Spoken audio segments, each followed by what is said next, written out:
ஸ்ரீலங்கா முஸ்லிம் காங்கிரசின் பொதுக்கூட்டம் ஒன்று பழைய சுனக தெருவில் நேற்று நடைபெற்றது.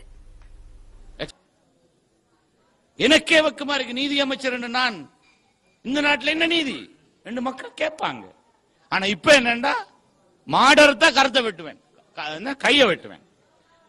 இதெல்லாம் இந்த தேவையில்லாத காட்டு தர்பார் அரசியல் இது தேவையில்லை இந்த நாட்டில். இந்த நாட்டில் இது சம்பந்தமாக பேசுறதுக்கு ஒரு முதுகெலும்புள்ள அரசியல் சக்தி வேண்டும். அது அரசாங்கத்துக்குள்ள இருக்கிற நேரம் இது நடந்தது தட்டி கேட்கறதுக்கு எங்களுக்கு உரிமை இருக்கணும். இல்லாட்டி இந்த அரசாங்கத்துக்குள்ள நாங்க இந்த நீதி அமைச்சர் அந்தஸ்து பற்றி மக்கள் என்னன்னு கேட்பாங்க.